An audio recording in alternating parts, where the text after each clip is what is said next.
Hello and welcome to Prime Lenses. I'm Ian. Each week I speak to a photographer about 3 lenses that have meant something to them on their photographic journey. It's a little bit of gear chat, it's a little bit of art and creativity, it's a lot of fun.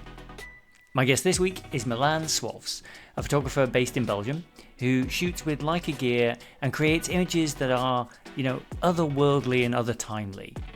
He loves the sort of look of 30s, 20s kind of glamour Hollywood photography.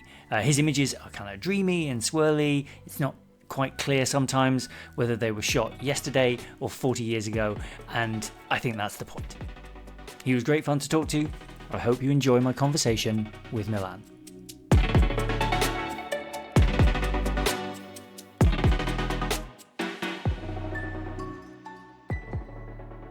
To just jump in, but yes, you're either early or you're late is the thing that I tend to say. Try to be early. Yeah, exactly. It's good to be that, I think, in general. But yeah, how are you this fine Thursday? Doing great, actually. It's atypical summer. I think we had lots of rain, and this morning had some very, very special light this morning. It was like yellow, and I was thinking, does it come from universe or no? But it was like very interesting. But it was raining, and then that was the best of the light, and nothing that we could do with that. Yeah, no, I sympathize. Scotland does that to us a lot as well, especially at this time of year. Like it can be, Scotland tends to be quite good in May, oddly enough. So it's kind of early. So what we have is like the kids' school holidays are earlier, and everything's kind of brought forward. But yeah, then if you're fortunate, you get maybe a little bit in kind of July and August. Our July was a washout. Like it has just rained here in a way that I thought we were going to have to build an ark at a certain point. I just assumed we were going to have right, this is it now. But no, it's the last few days have been good. And yesterday evening, where we live is surrounded by trees. And yesterday evening, just it's stunning. Like I could take pictures of trees for the rest of my life around here. I think with the different light and things like that, it's stunningly beautiful in the evening. But I have to know that I'm going to say in maybe 5 or 6 weeks, it's going to start getting dark again in the evening, and then it's then that whole process begins again. And then there's a saying in Scotland, like I love summer in Scotland. This year it was a Thursday, that's how it goes. But yeah, it's not good, not bad, but it's nice to be in places with special light. Yes, exactly. Yeah, because photography is all about the lighting, and more even than what we will talk about today, lenses and equipment. But I think the lighting is still the most important part for us as photographers. Well, and I think it sounds to me from reading a bit and preparing for this conversation, it sounds like light and kind of seeing potential in light and shadow is sort of a big part of your photo origin story, I guess. That you kind of exactly. liked looking at that through your drawing and things. Yeah, exactly. So basically everything started with drawing and painting. That was my fascination when I was younger. And I was quite good at it, but then I stopped with it when photography came into place. I think that it shaped the way I look at things, and it shaped the way I studied the classic masters and was part of also of school, and then I went into advertising and marketing, and then of course it was always about drawing, starting with the drawing something and then creating. And I think that is part of my journey still, that I first need to put it on a paper or a mood board and draw it. And shadow and lightning has always been part of that process. My grandma got me into art. She was a painter, and so she's 92 now, so she doesn't really paint anymore. But she painted a lot, and I remember when I was younger and I used to paint, and I used to do like acrylic on canvas and stuff as part of my school. I studied art through until I left school for university, and used to paint a lot. And she always asks me, even now, she's like, do you still paint? Do you ever draw? And I don't, because I found photography like you. And there was this moment where suddenly I had a lot less time, and there was something great about capturing an image very quickly by comparison, especially with a digital camera. You get access to that image straight away. And so because I'm also not terribly patient, like a lot of the time. And so I think that's where my love of instant film comes from. I'm not I'm not good with waiting to see it anymore. I think because my real love for photography came up through digital, so I've always had access to the image straight away. I've never had to worry about waiting very long for it. Have you ever shot much film and kind of used Yeah, when that? I was younger, I started, of course, with film, but that was not really serious. But it developed a way, of course, that I also was always busy with capturing something. But also, my process started mostly with the digital age, Yeah. starting with a single reflex Canon, and then I quickly moved to the Leica M8, and that was where it really started to build up. And it's a funny story why I came to Leica, because yeah, the M8 times it goes back to before 2009. It's a long time. People forget about those times that Yeah. digital photography was way different than now. We could not shoot at ISO. It's a little bit like film. It was very cumbersome, slow. We needed really to, and the M8 had some issues already. You needed to use a special filter. Yeah. And I remember that why I started with Leica was just because I remember it from movies, and I saw it. I said, "Wow, I want that camera." And I bought it used at a guy that I knew via something like Marketplace. And I got the camera in my hands, and I said, "How does this work? I don't know." And he started to explain me that, you need to take the two images with rangefinder and align them. And the first thing that I did, I went to a pub and I wanted to take a photo of my pint, but that didn't work because it was 0.7 meters. And I was thinking I can take a quick, and I was like, like starting to do things like that. So, like moving forward and back. And that was my first journey with Leica. And then from then on, I needed still a more complex Canon camera to do. I started my career in nightlife. I was a big party goer when I was in my 20s and before my 20s, and I was like, why am I spending money when I could earn some money when I'm there? Yeah. And instead of talking with or trying to talk with lovely women, why don't I have a camera and that they come to me to talk to me? So that was my whole approach about photography and learning a skill. And of course, I could not do anything with my Leica in that nightclub. So I needed a flash, I needed a zoom. There was nothing. So, but I tend to use the Leica for personal projects, for traveling, and that's how it all started for me. Yeah, it's funny how often you have a conversation with a photographer who has some sort of large rig around their neck, and then they somewhere on them they have an M, and they tell you a version of like, this one's for me, like this is the one that I use for me. And it also funny you're saying about being complicated, because I look at the M now, because mine is always like within reach, and the clicky dialness, the adjustments on the lens, like everything that you do to kind of adjust this camera and make it work is so much more intuitive to me and straightforward compared to when I think back to the SLR I first had, when my first proper camera, right? Once I moved up from a point and shoot, and the film camera I used growing up was a point and shoot as well. That Nikon D40, looking back on it now, I understand how to drive it, but it was kind of somewhere between camera and smartphone in the way that they were doing the dials on the back and like, designing this weird custom interface.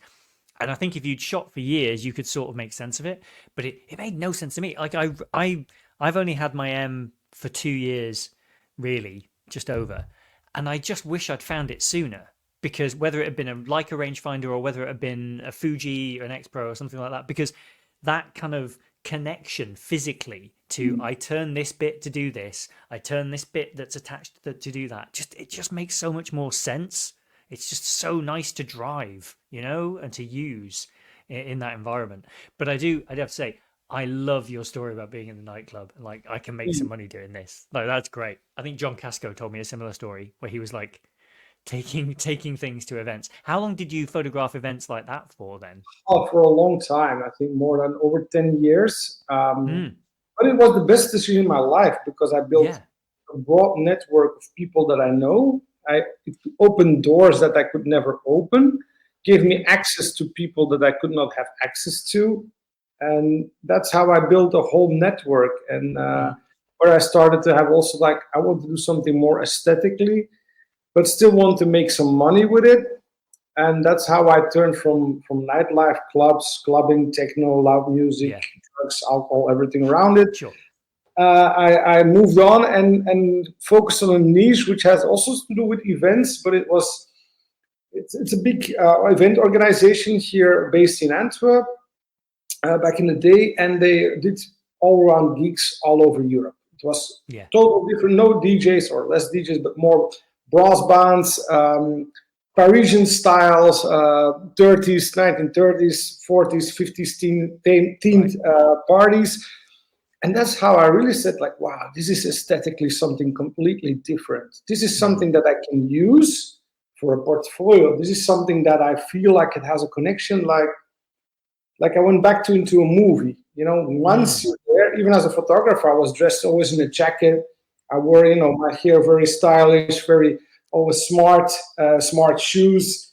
And you went into that world, and once the door opened of the venue, and here in Antwerp, and of course also in Paris and Brussels, we have these old venues, old cinemas. And those were always the venues where they did this kind of events with Radar, the company I was working for. And it was like you opened and you came in a live cinema. And the smart thing of the owners, Ben and Flo, is that they understood that people wanted to do something extra in those events. So there was even a makeup artist present, a team of makeup artists, so that people who come in early, that they could have their hair done and their makeup done.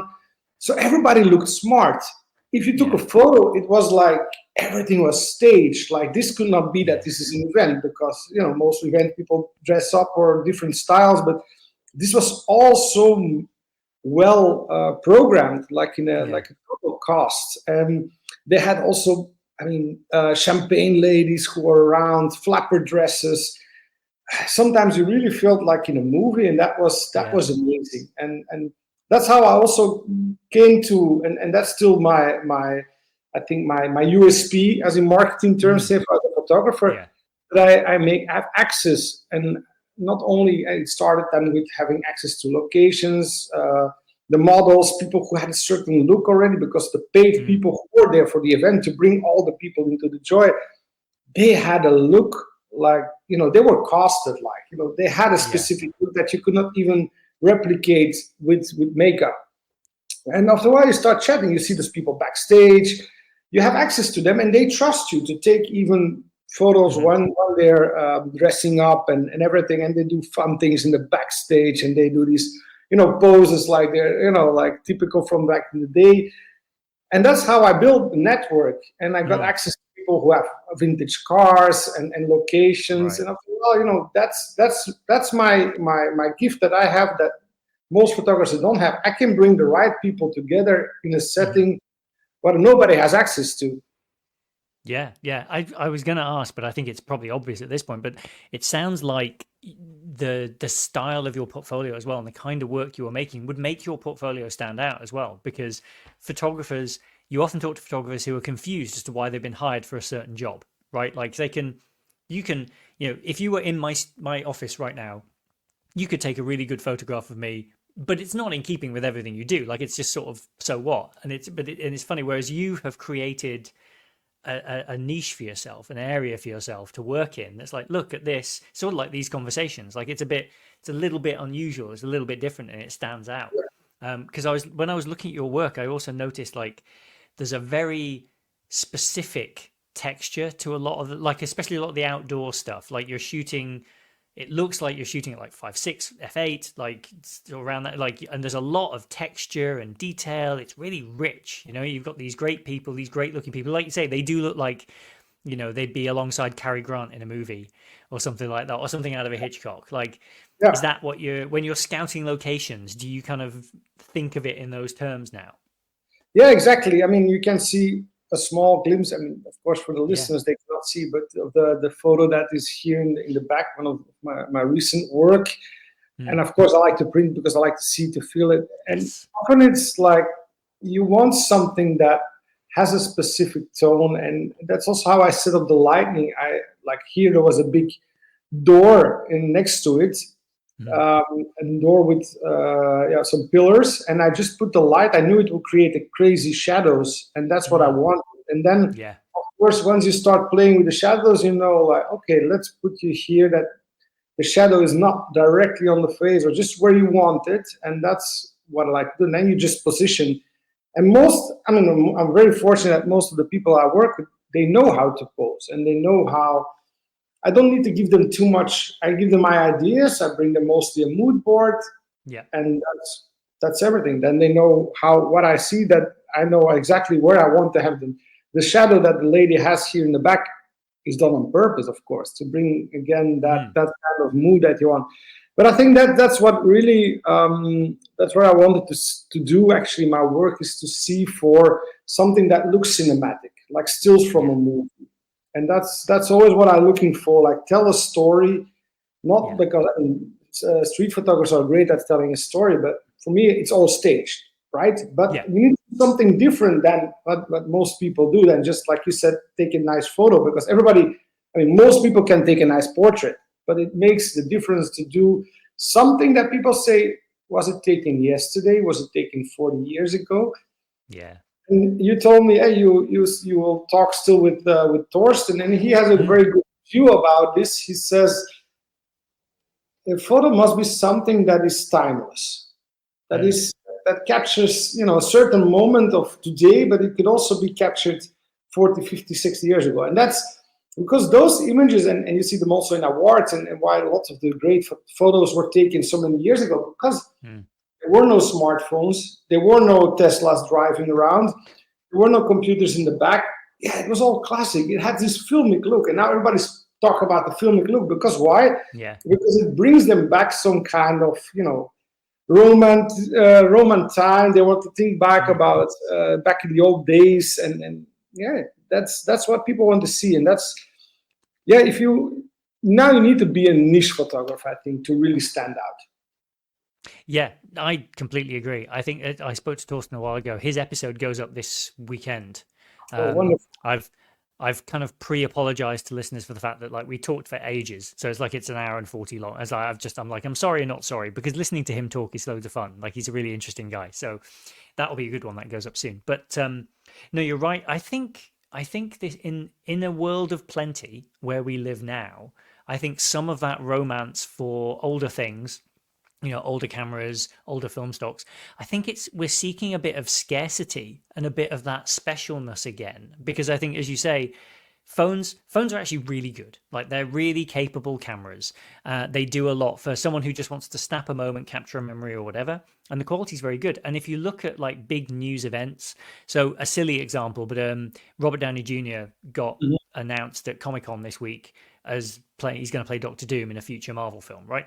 And news feeds and stuff around the world are suddenly full of effectively the same picture over and over again, but from different angles, all perfectly adequately exposed. Any one of them would have been perfectly fine for the story, but the fact that there are so many long lenses in that room attached to really capable, good cameras, and it's so hard to buy a bad camera now. Like, they're all pretty good. Exactly. They all, Yeah. So there's nothing special about the thing behind the lens. And so, to be silly, like, if there's nothing special about what's behind the lens, then something has to be special that's the next layer behind the lens, right? Which is like your vision. And I think that's where your images are really interesting, because if you came to photography now, you would think that all photography, if you go to a camera website, you would assume everybody is photographing sports, animals, or street. And all of those things are quite hard to plan. You don't exactly know what's going to happen. You can be ready and you can respond, but it creates this sense that photography just sort of, you capture what happens around you, and if it doesn't happen. And I think what's so good about what you were saying earlier about it's time, it's access, and it's bringing the right ingredients together. And people don't really understand that even in those sports examples where people assume that it all just happens to you, it really doesn't. It's really a lot about planning, isn't it? Exactly. It's all about timing. And what I said when I work, I work with people, right? So I say it's only 10% is technique and lightning, 90% is communication. Yes.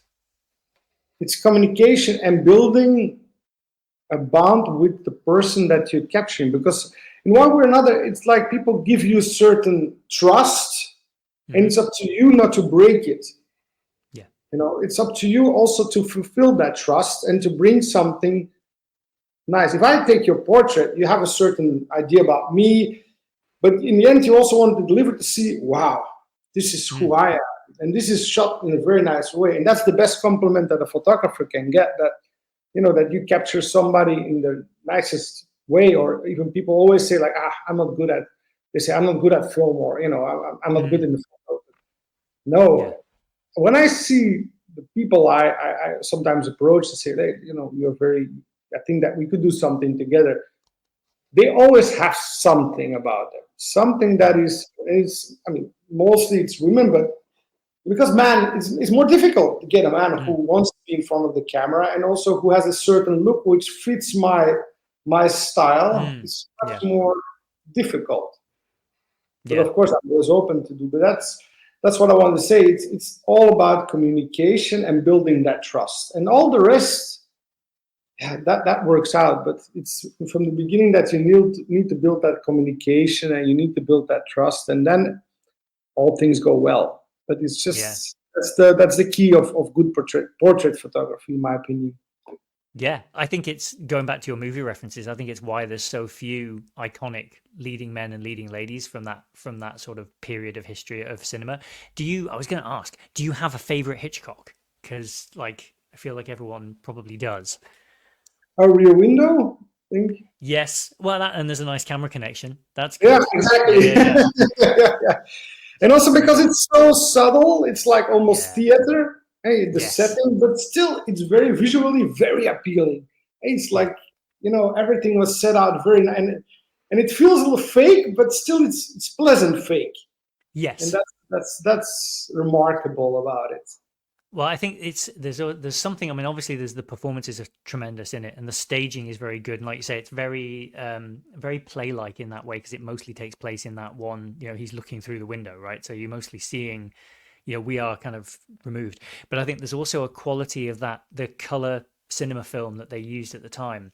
The way that renders color looks both sort of color but also artificial in a way that it's like being at the theater and seeing people in thick stage makeup, or like if you're that close and you can see it sort of creates this kind of it is artificial, so it's okay to be watching. It's sort of we are slightly removed, and I think because they're kind of ageless in that way, that's why they kind of actually last, because they're not burdened by you looking at it and going like early HD TV shows were just very dark, and you could see the makeup like until we got good at dealing with this new technology. Like the sort of the recording technology got too good for the thing itself for a minute there, and there was about 12 months while everyone was kind of figuring it out, or they had to rebuild sets because suddenly you could see all the stuff that you couldn't see before because you just couldn't, it didn't show up. So yeah, I think it's interesting. I will say one of my favorites from that period, it's probably like top 2 or 3 movie ever, is a film called Charade. Don't know if you've seen Charade from 1963. No, not seen yet. No. It's brilliant. It's Cary Grant, I think it is, and Audrey Hepburn. Yeah. It's been described as the greatest Hitchcock never made. It's an amazing movie, and it's basically this woman whose husband dies, and people are pursuing her through Paris in the 60s. They think she's got something that her husband owed them, and it's such a great caper. It's a fantastic movie. I highly recommend Charade. It's really, really good.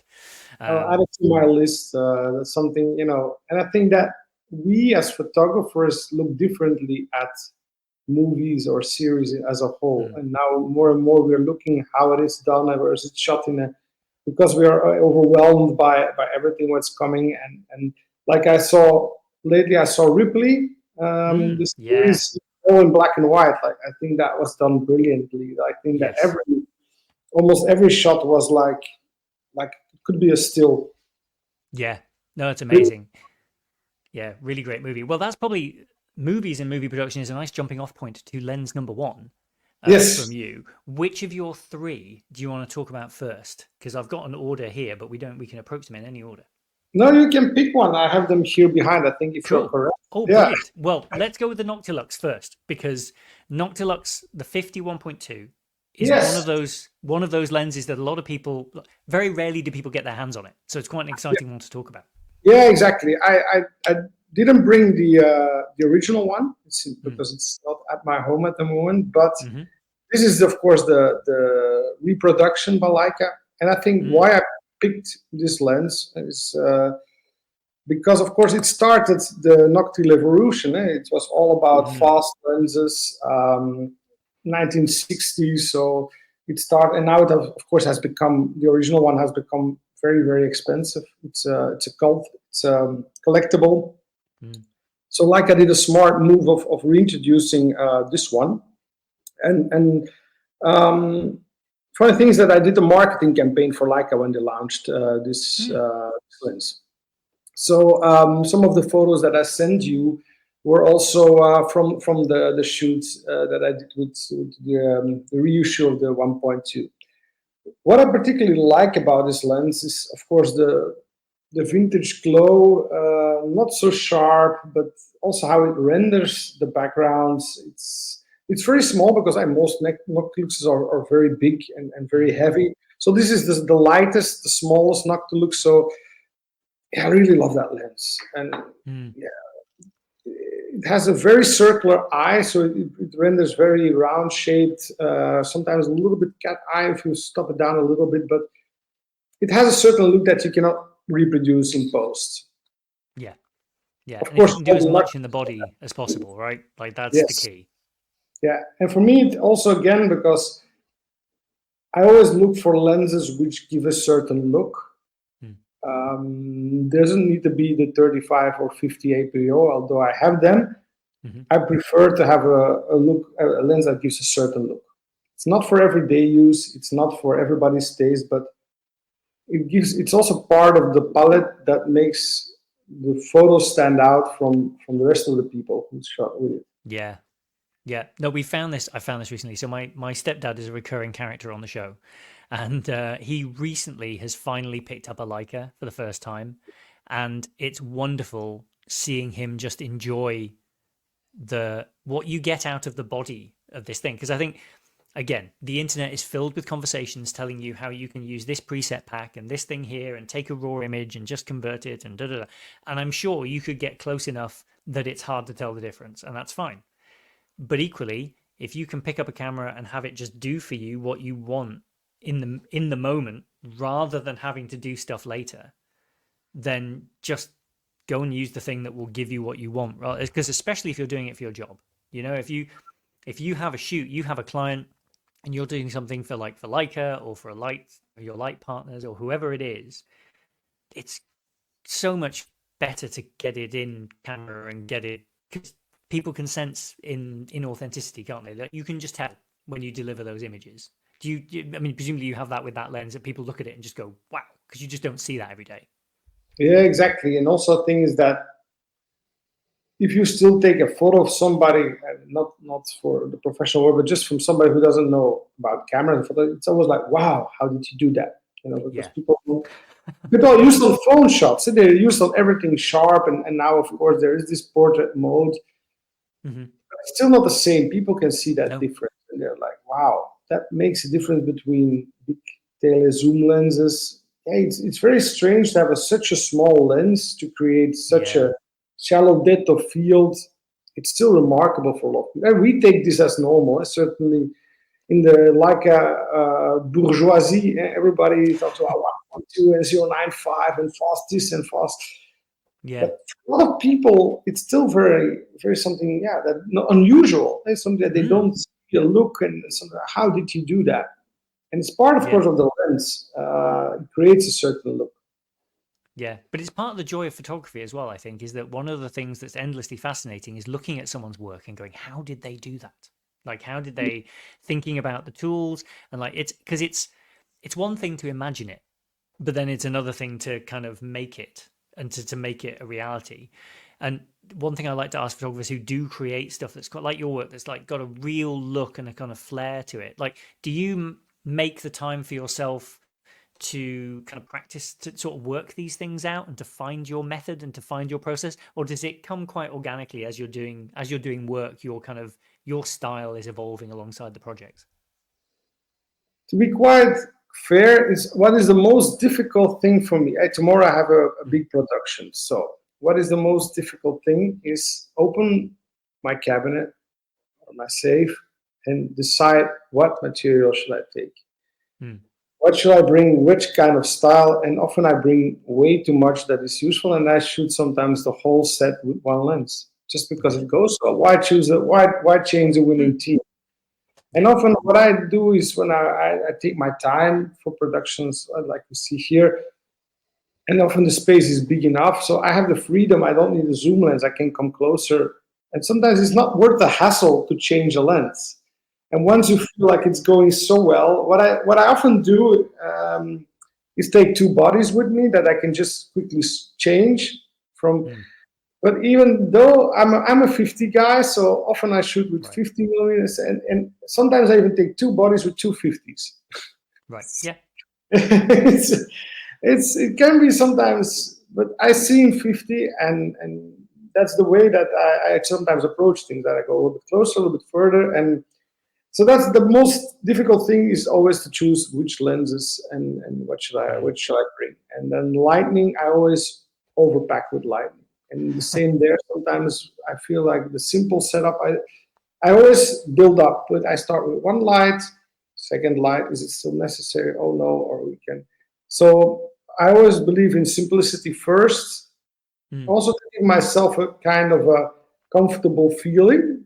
I will start with maybe just a 50 on the camera, start take some snapshots, and then I start to build. Because once you make it too complex, you start maybe, simplicity is key. It's like some French chefs will say, you start with the essence. And what is the essence? Is the French cuisine. It's butter.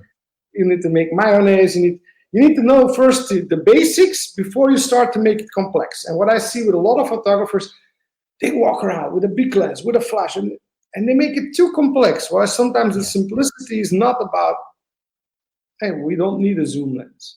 We don't need a flash. It's just about turning the light and making the best out of your equipment and the light. Yeah, no, I completely agree. It's why I like the M and why I run around. I'm a 35 person, so I tend to have that attached to the front.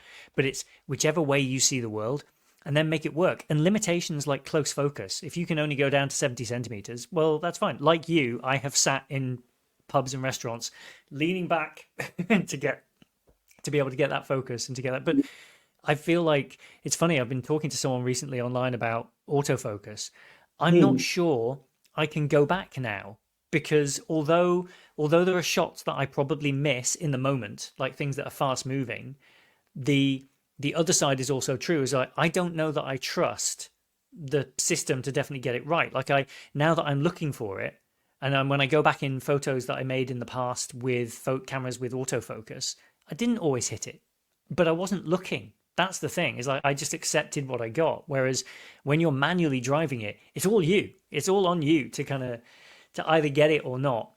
And when you don't fully get it, that's sometimes better. It sometimes creates something a little bit more interesting because you get that sense of movement. Like if you look at the greats like Cartier-Bresson and stuff, they didn't always get it 100% locked in focus. And that's actually what makes the image interesting, isn't it? I don't know if the same feeling for you, but I often have the feeling that once you shoot with a rangefinder or manual focus as a whole, it's like using a rifle, and you're really calmly waiting for your shot. You keep your breath. That's what I also always do. I keep my breath once I should take the shot. That's my image stabilization, Yeah. And it's the same like with firing a gun. Although, we're not in America. We don't have, I don't have any weapon, but it's just like the precision of tuning in, waiting, and then that perfect feeling of nailing the shot. That's exactly, and we are a little bit snipers. And I don't know about you, but the more I become older, the less I take photos. I don't take in a photography session, I don't take hundreds of photos. No. And immediately going home, I know already which are my favorites and which are the best shots of the day. Yeah. It's so often the first one, I find. So often like within the first 10 is when you actually got it. I find that a lot of the time. Like I'll take 3 or 4 just to be sure, and then I'll get back and look at them. And we all know it's like I'm having a conversation with my camera. The camera's like, we all know you got it the first time. You're just doing this to either make, again, like building that trust with a person. If you're taking pictures of a person, if you would just go bang and then walk away, they'd be like, how do they, you don't even look at the back. Like, how do you know you got it? It's like, I know I got it. Don't worry. I'm gonna take some more. It's like when you take your kid to the doctors and there's nothing actually wrong with them, and the doctor sort of places hands on the child so that they can say they looked, but they already know there's nothing wrong. They're like, just like, I'm doing this to reassure you, but I can tell you that whatever was wrong with him half an hour ago when you walked in here is no longer the case. He's eaten something weird, or it's fine. So yeah, it is funny how often that is the case. And often how also a little bit of acting helps when things go wrong, and that's right. Can help. And it's often equipment. Your lighting doesn't work, camera doesn't work, battery dead, off charge. Things happen. I mean, certainly the more things. That's why I think 2 cameras, multiple lights. Sure. Still, shit happens, and then it's up to you to keep control of the situation. Certainly, when the client's involved or whatever, you need. Humor always works. Distract people, show them the photo while you're finicking with something else. But you need to show them that they can be sure that they will have the best possible result, even when you see that the lightning is not working, or that that the SD card is something interrupted. Things like that happen, and you need just to keep on going, doing like showing that you have everything under control, talking, distracting. Yeah. Even sometimes, when things don't work out, you can say, "Oh, why you blinked," or whatever. It's just Yeah. Yeah, I was talking to someone, it might have been James Barham, who was a creative director or is a creative director, but was a photographer through, I think, like the 80s and 90s. And he was talking about digital and how once you were tethered to a laptop and the client could see the image straight away, that actually that was bad. That actually that you still need to maintain a little bit of distance, because you want to be like, you wanted to show off, like you want to be like, look at how cool it is. I can see the image straight away. But when it goes wrong, then they can also see how it's going. Like, and there's no way getting yourself out of this. And sometimes if clients, and when you're lucky, it's an art director who knows that you can still do in post, or that if you're unlucky, it's somebody who thinks, oh, my phone can do better than that. Yeah. Oh boy, the amount of time I spend trying to sell photography as a valuable commodity to to the studio I work for and to people in general. Like we're missing these moments. It came up in the conversation with Torsten as well, like projects where you can capture, you're capturing life as it's happening now, and there's a value to that you may not want to pay for, but 10 years from now, 15 years from now, the studio we work in, the environment we work in, is going to look quite different, sometimes in subtle ways. When I started my career in the mid 2000s, it was a kind of web agency I worked at, and we had like big CRT monitors everywhere, right? State of the art beige boxes as far as the eye could see, with like Pentiums in them, like, oh, this is the future. And then within 5 years, all those CRTs are replaced with flat panels, and then suddenly everyone has at least 2 on their desk, and then the computers get smaller and smaller and the screens get bigger and bigger. And just without even noticing it, suddenly the place you work looks completely different. And I don't know whether we've captured that. I don't know whether we've got, TV movies like The Post, where they show you a newsroom from like the 80s or 70s, completely different to the world that we live in now. It's wild, isn't it? Yeah, it's crazy. There was never so much photo stake in each day as in this time. It's crazy. And nobody does something with the photos. It's just, people, they just have it, and they just have it on their phone, and they buy more storage to keep that photo that doesn't mean anything. Yeah, that picture of a receipt that I must keep forever. Yeah, exactly. I mean, and also on vacation, you see people, walking around taking photos. What will you do with it? It's just all this storage. I mean, that's also my major concern with all the content that we're now creating. I still have like dias or negatives from my parents and grandparents. I have some photo books, like live prints, but in 40 years from now, what will be still?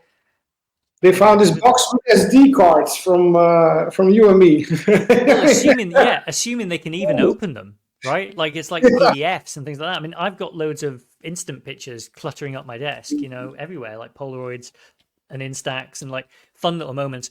They at least make it onto the wall somewhere, or on a fridge or eventually into an album. And someone will at least find the album at some point and look at it. But the rest of it, like if I went under a bus tomorrow, I don't know if my family would even know how to get into my computer or the NAS, the network drive next to me. Like, I don't even know if they'd know how to find all that stuff and sort through it. And like, how do you, like, I found out recently, I think I've got about 55,000 images saved on my NAS from the last 20 years. And that's growing every year, obviously, like, I'm making more probably every year. But I was kind of, on the one hand, disappointed that that number was so low in a funny, sort of odd way. But also, just like you say, what am I going to do with them all? When am I going to look at those images again? Like, I've got to find a way. I've got to find a way to put them in front of me somehow, like a carousel or just something that just plays them, because otherwise they're just going to be lost forever. yeah, exactly. Then that's important to print still. Yes. Still, I mean, your images or make a book or create a theme or that's also what I mean, I did my first exposition in Leica store in Porto, Yeah. and now I mean, what is next one that we're doing? I'm working on something. I can just still say the exact date, but it's always important to think which images fit together. Yeah. What works as a story? What is the glue between one photo and another?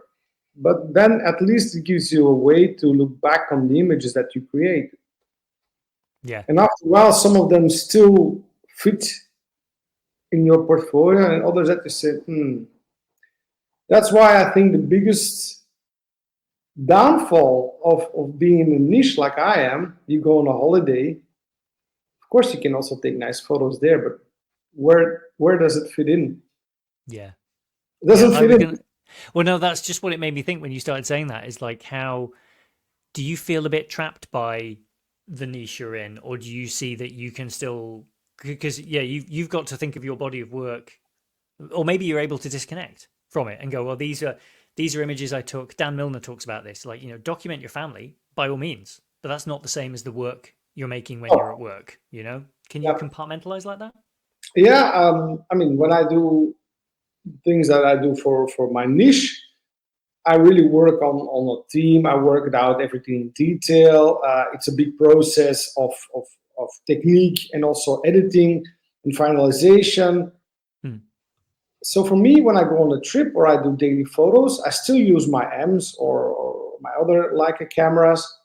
But nowadays, I found out that I do the editing much more in the app or just on with the Lightroom app, because I want to Yeah. make myself that process as easy as possible. And those are just for social media or to send it to my parents or to send it to my girlfriend or either just, okay, download it. I will still take it with a real camera, not with my phone, most of the photos, Yeah. because I still enjoy the process more, the fun excitement. It's part of the fun. Otherwise, what's still fun about photography? Yeah. A phone, I don't find fun to take photos with. I No. don't enjoy the process. But Mhm. with a camera, I still enjoy the process. So if I limit myself to my niche, so the rest I do just I download them on my phone and edit in there, and that's fine as well. And that's I do it with holidays, with pics of my girlfriend, of my family, of events that I go to. That's it, Yeah. and all the rest is just. But it's not so much fun for me. I mean, I must say that I always think about a project and do it properly. I just don't do it. Yeah, it will never give me the satisfaction. So I'm a little bit stuck in that way. So I need Yeah. always to find something new, some new project. So, but it keeps me going in one way as well. Yeah. Well, one of the projects it seems like you've taken on is writing about photography as well as just sort of making photographic work. That's how I found you. I found you on Torsten's website because I've been interested in the Sumalux Mm. steel rim, the reissue. I think an original is probably out of my reach, but this is probably a good time to talk about that one. Is that there? It is Yeah, so this is cool. the original one. Oh, nice. How long have you had that? A couple of years, I think 5 years or something. So Yeah. And as a um, 50 person, when does that come out the bag? it comes out of the back when I want the specific look, a little bit more of the scenery, because 35, of course, gives a little bit more perspective, gives a little bit, tells more story. So you Yeah. need to get the framing right. Whereas with 50, I'm more experienced. I know exactly what I will get. With 35, I need to take a little bit more care. Yeah. But because 35 is for me often, it doesn't give the shallow depth of field like a 50. So the steel rim comes in when I want to create a little bit more of this glow, cinematic, late night, evening shots, bar Hmm. shots, this kind of style. Yeah. And that's perfect for that guy. The only thing that bothers me is the 1 meter close focus, although Yeah. normally 0.7 is for me perfect, but this is 1 meter is quite Yeah. far away for 35. But Yeah. on the other hand, you don't get distortion when you take portraits, because the 1 meter will Yeah. let you, you will not get big noses and stuff like that. Yeah. I think it has a look that is really uncomparable. Take Yeah. this out at night, rainy afternoons, lots of reflections, jazz clubs, that's where this lens fit in. And it's an interesting story. So um, I bought this a few years ago, and they went quite up in value, and it's a beautiful. I mean, I think it's one of the most beautiful lenses ever designed. The Mm. steel rim is focusing, such a small lens for 35 millimeter. It's incredible, and the build quality. Cannot say this too, but the build quality is even better than new ones. In that time, Mm. I mean, Yeah. like the rigid, Yeah. the 50 micron rigid, perfect build. I mean, the same as this. Everything feels perfectly. It's amazing. And then, like I said, we come up with a reissue. They always, I never get to test so much the new lens. They always send me the reissues. I don't know why. It's very, you probably think, that's Milan. He will always show things that are a little bit, like not sharp and lots Mm. of bulky. And so I was, of course, interested to test the new 35. Yeah. And I brought it everywhere, and I did some nice photos with, like in Italy, that one that you saw on Torsten's website. And of course, the lens was also very glowy, very beautiful bokeh. And I took it everywhere, and I could Mm. keep it very long from Leica. And I had a very interesting serial number. It was 00004. Mm. And unfortunately, I cannot show this lens. Neither can Leica. It's somewhere out and about, because last year I went on a trip from Milano to Lake Como for a photo shoot, and I had a camera bag with the M10R black paint, the steel rim prototype, which also was interesting because lastly they auctioned one of the prototypes as well, and it had two or three screws still inside, visible. Mm. Of course, the production type doesn't have the visible screws, so that was really particular on that lens. And I had the bag between my legs with also a Noctilux F1 E58, so the first version. Mm-hmm. It was the first thousand, so in Leica collector world, first production. That are things that people go crazy. They spend more money on serial numbers and pre-productions and things like that. That Yeah. doesn't make any difference on the photo, but Nope. makes a difference collectible wise. Yeah. And I was sitting with my girlfriend next to each other, waiting for the photo shoot. We went to Como. There was nobody. It was Easter in the train. And suddenly somebody passes to ask the tickets. And I said, "Where's my bag?" I said, "Where did I do that?" And I knew, because it happened to me a few years before as well. On the train, got distracted, and the bag was gone. Oh no. Just the In the worst. middle of nowhere. In the middle of nowhere. So yeah, we stopped. Oh. Of course, nowhere to be seen. My girlfriend said, "Yeah, maybe you put it." First reaction was, "Maybe you put it somewhere." No. Or maybe somebody on the train. I said, "No, it's gone. It's gone." Those are professionals. I didn't even feel a thing. Yeah. Like, they slipped it between when the moment, probably that probably the guy who came for the tickets was also a distraction. Somebody was. I felt like, you have this feeling that you feel that somebody's sitting behind you, but you cannot see. That was what happened, and probably the moment they took it as pros with something between my legs, leather bag. But I guess they opened it and didn't know what was inside. They just saw a fancy leather bag, but they probably, luckily, I didn't have any cash or phone, because then starts also that part of the problems.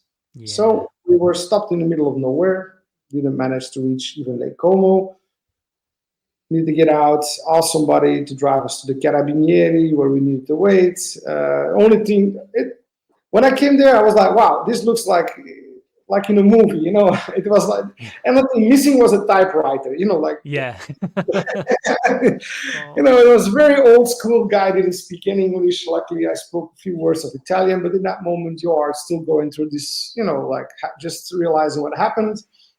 You need to write down everything what you had, but of course, he didn't have any idea. It was probably, a few €100. I just said in the whole value. Okay.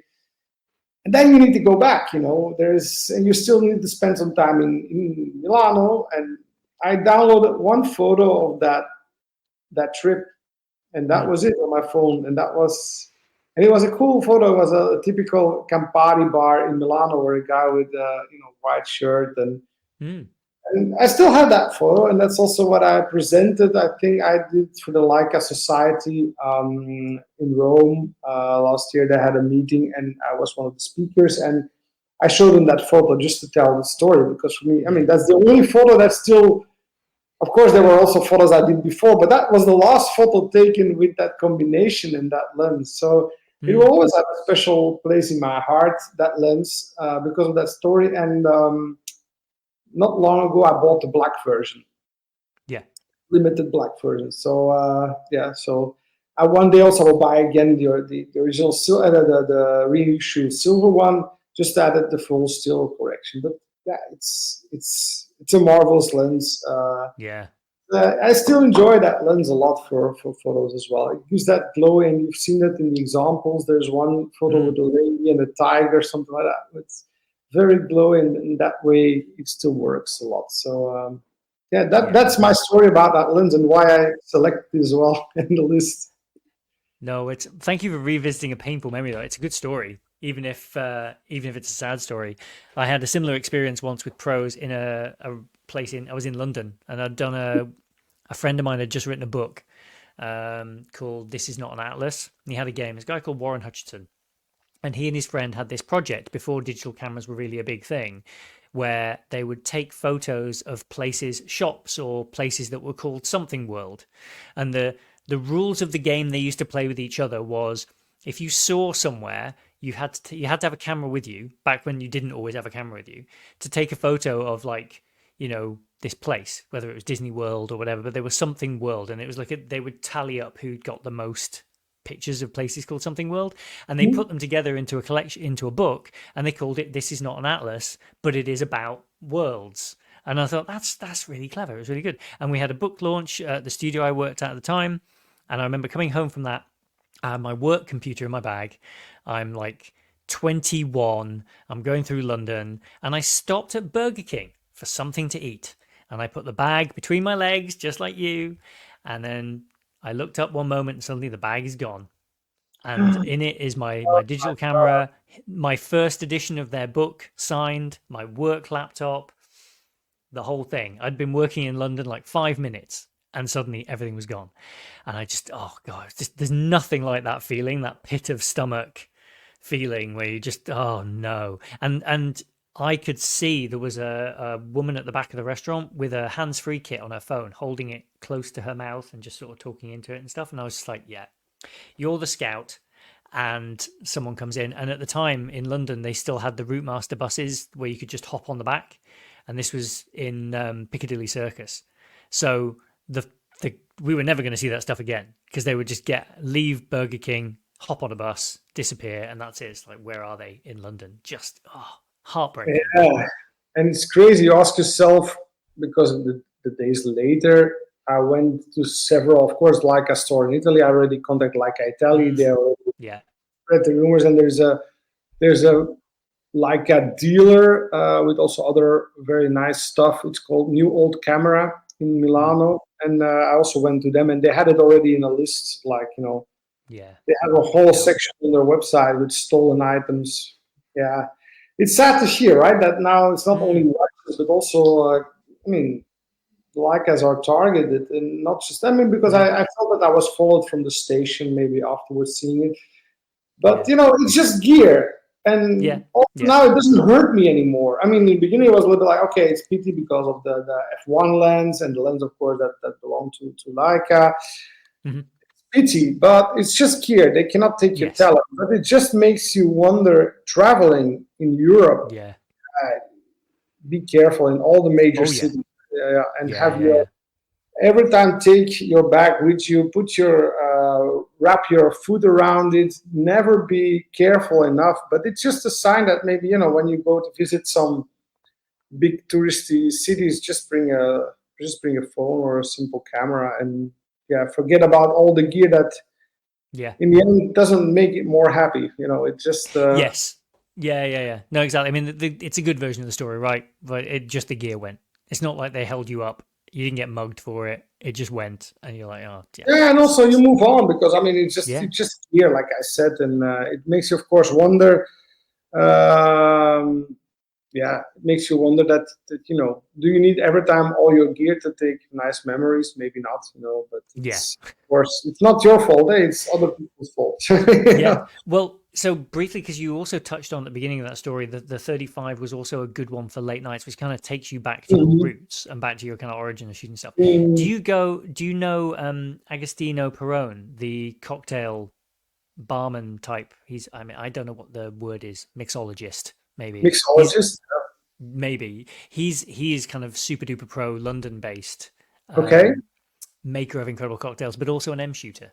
And I just Oh, wondered if you'd like, because he also dresses in a particular way and has won awards for his cocktail menu and things like that in London. So he would fit your aesthetic. For you, okay. you could get the 35 out. You could be in a bar setting. He's already in the Leica world. I'm sure you can kind of hit someone up and get in touch. And He'd be it's good. funny how the Leica world connects people. I don't know that Mm, Canon or Nikon or Sony. It's only with Leica that really people feel this connection. Also, when you walk yeah, around, you see somebody else with a Leica. It's like you yeah, recognize the secret thing. Like, hey, hello, I know you. yeah. Yeah, Yeah, it's it's very, you don't very do it by accident. I was in San Francisco for work and I saw a bunch of kids. I'll send you the picture afterwards. It's amazing. There was this bunch of kids who were shooting film on a street corner in San Fran, and they're fantastic photos. Like following them on social media and seeing their images, they're really, really good images. They're very, very good at it because there is a story and there is something happening in their images. They're not just street photos at the back of people's heads, like on a street. Like they're really, really great photos.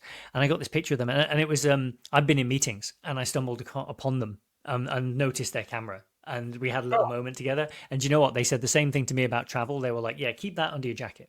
Like, just like it's cool." yeah. But because they were together as a group, so they had each other to kind of look out for each other, whereas I was just clearly a tourist, like clearly visiting the city. I stood out a little bit too much. And it's funny that some people still think that you're using an old camera because when they see the Yes, M, yeah. yeah, And I think what that's good about though. you? Why you would like the steel rim? What is it? What attracts you in the 35? Well, so I love 35. It's the way I look at the world. So similar Okay. to you with 50, I think because I grew up using a 35 field of view, that just feels like the view of the world that I'm used to seeing. But also, I think it gives you a versatility at 35. If you can go down to 1.4, you can create some separation and create some interesting images that you can't do without being able to go down that low. But if you go lenses like that, like all my lenses go down as low as 2, right? This is the lowest I can go. And so on a 50, that's plenty. But on a 35, especially if your close focus is 70 centimeters, 1 meter, something like that, it could create a couple of extra opportunities for you, either in low light or just in composition in general, that you can create some interesting looks that you can't create without that kind of versatility. But you can also, because I also often like to shoot at 5.6 or f8, because a lot of the time I'm in woodland or I'm around people or I'm sort of getting fast moving stuff in family and things. And so at that end, its performance is just as good as just about anything else that you would put on, but it gives you that extra versatility. It's almost like having another lens inside the bag, but it's in one. So you've got the kind of the performance of a pretty standard 35. I mean, standard in inverted commas. It's still incredible glass and it's made really well and all the rest of it. But it's probably still a very good 35 up at 5.6 f8 if you're in bright sunlight and you're using that. But then you have this extra capability that you can go down.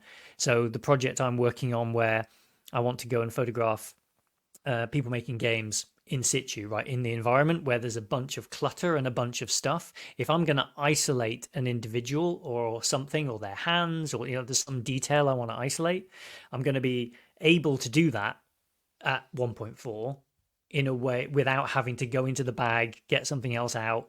I can just twist it round and then twist it back. And so that for me, I think, is the great power and the great strength of these lenses. Not to mention also the kit is so small. Like the reason the M, someone else I was talking to recently, Doug Menway, I was talking to him and he was like, the M's great because of the size.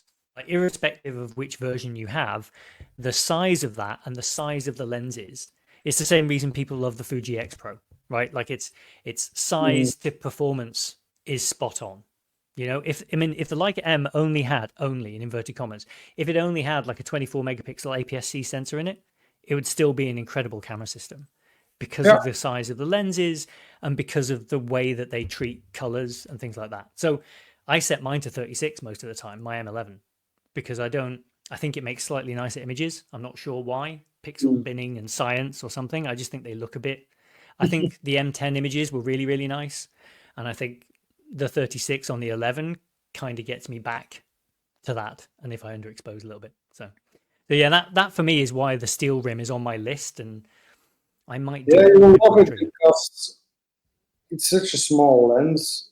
That with 1.4, if you close it down, it becomes incredibly sharp. And of course, you will get the look that is not comparable with any other 35 millimeter. Yeah. So I think it's really like I said, is the king of bokeh, is the king of light, is the queen of darkness. Maybe it's a lady. Let's call her the queen of darkness because of course, with 1.4 and a 35, you can also your shutter speed you can lower it a little bit. So I think you would really enjoy it for like late night evenings, walks, bars. Yeah. Take it for a spin and you will see that you will love it. It will be open and different. And even you could shoot 35 and even crop it a little bit cinematic. That certainly with the M11 where you have even more information in the file. Latitude. So I think that can give a very significant look to your images. Yes. No, I think so for sure. It's on my list. I think I may, before the year is out, I may pull the trigger on one of those.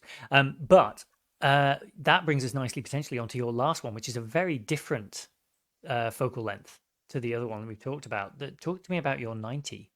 Yes. F2.2. And often overlooked by Leica photographers. And 90 is often that people buy, put it on the side, treat it like the older brother that you don't like so much. That's the 90 millimeter. People, I mean, it's often in every shot that you go, there's a used cabinet. There will be 90 millimeters. Often Summicrons or Elmarids. Yeah. Nobody wants them. And why? They're wonderful. A 90 millimeter, of course, started from back in the day, also 1930s and whatever, because people wanted to have some separation. In that time, there were no 51.4s or 0.95s or whatever. So the 90 was a way of creating that separation. And it was also besides the 135, it was one of the largest, most stellar lenses that you can use on an M rangefinder. So looking my way back I like these obscure lenses. You see that I like this kind of very special, strange lenses. Last time I was in Leica, I had the opportunity to use the 66 Alcan, what most people don't even know about. It's a lens from the Navy or from the military. Huh. Very very special lens, and I had the possibility to, because most of them are in safes and whatever. I had the Yeah. possibility to put it on my camera. Amazing lens, but that's not what we talk about. The 90 f2.2. Yeah, it's one of my babies, and I have here's the original in a very nice condition. It's called the Thambar. Thambar, the softness. It's a lens that a lot of people don't understand.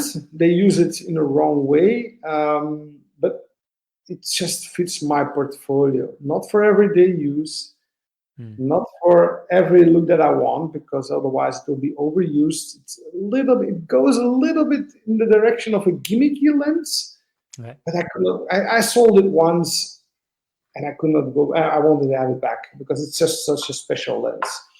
What is particular about this lens is that it comes from the 1930s. It was originally made in screw mount, so this one has also an adapter on it. It has from screw mount LTM to M mount. It comes with this very particular filter, which has a black dot on it. For the people who know it, it doesn't create a black effect once you shoot it wide open. But after a while, it becomes, of course, black, because Leica has indicated two markers on the lens. Ones that you can use with the filter with the black dot, and without the filter. The filter can be used. I think I'm not the most techie guy, so I can make mistakes. But I think you can use it till 6.3 or something like that, and then it becomes black, or a little bit over 5.6. So it's a lens, of course, meant for portrait usage. It's a very dreamlike. You cannot certainly with the central or black dot filter on it. It creates dreamlike images. The soapy, very soapy with bubbly bokeh, and it creates a texture that you cannot replicate in Photoshop. It gives an automatic filter, what many ladies like to use now and abuse in social media, but it creates tones, skin tones that look very, very beautiful. It's almost like you added a layer of silicone, like they did in the old lenses, where they applied, certainly when it was still large format. It creates very dramatic look once you start to enter lights, and it has not the best tones in color. It's really meant for black and white. Right. Yeah. And certainly you can go from black to a little bit like sepia, silverish tones.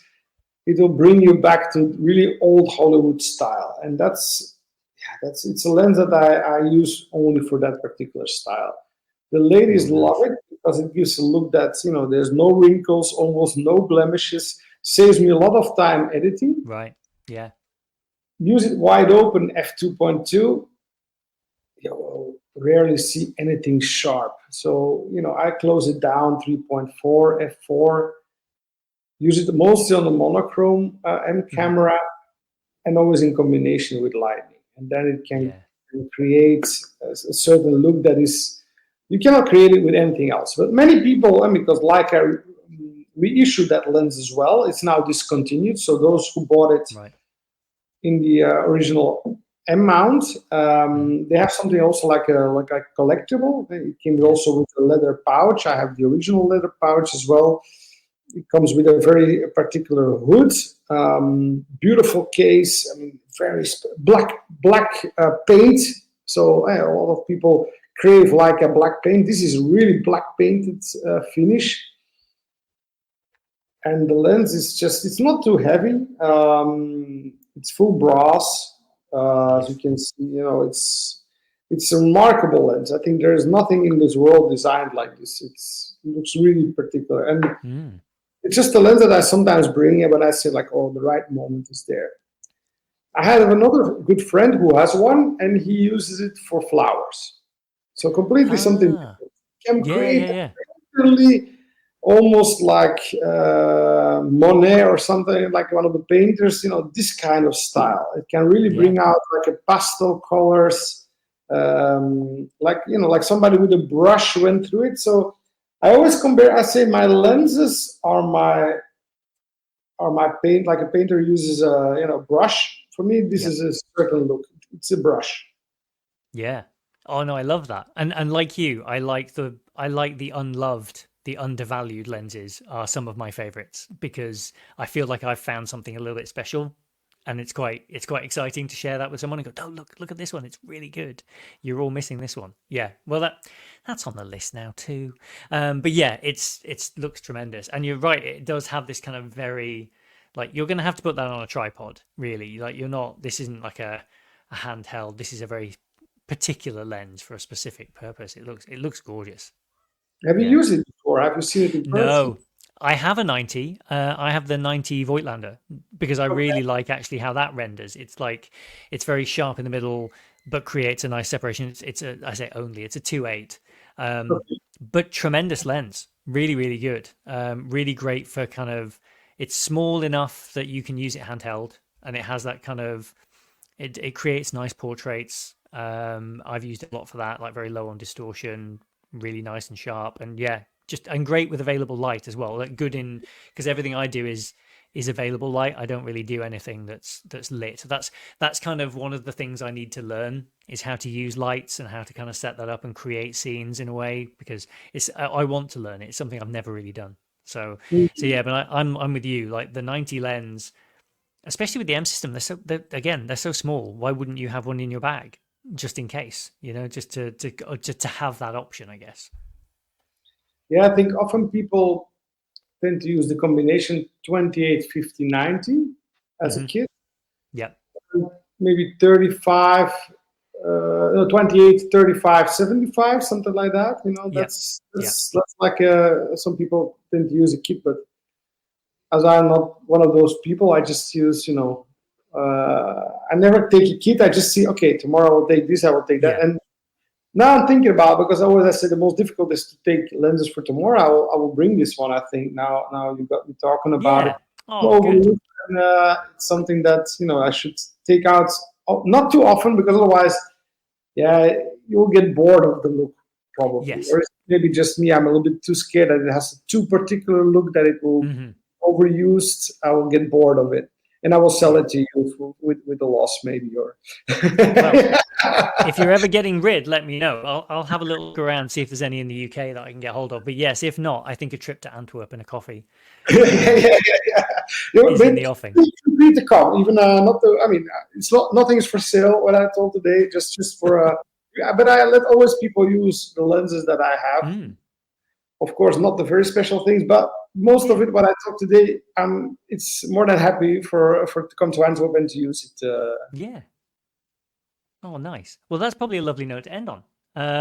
But I've really, really enjoyed talking to you about this stuff. That's Yeah, thank fantastic. you so much too. Thank you for being a great host and Oh, looking forward to hear more about the podcasts and mm, always happy to talk more about gear and looking forward to see more of your shots with the 35. And if you ever want to see the 35 steel rim before you want to purchase one or want to compare it with the original one, hey, I'm your guy. excellent. All right. Well, I'm already in my head planning, trying to work out a way to get to Belgium. Yes. But Milan, thank you so much. It's been great talking to you. Great. No, it was great talking to you. Have a nice day and let's talk Yeah, soon. cool. Bye All right, bye. man. Take care. See Cheers. you. Bye.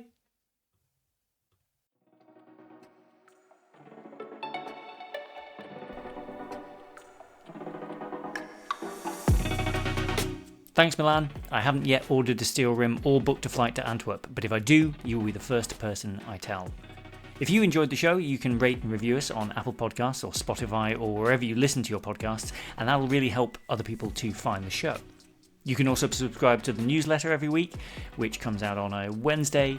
That's on ianfarrell.com/sign-up, and there's a link to that in the show notes. And go and download and watch Charade. It's amazing. Seriously, incredible movie. Go and watch that right now. Go right now. Get some popcorn. Go on, treat yourself. While you do that, I'll go and prepare another episode. See you next time.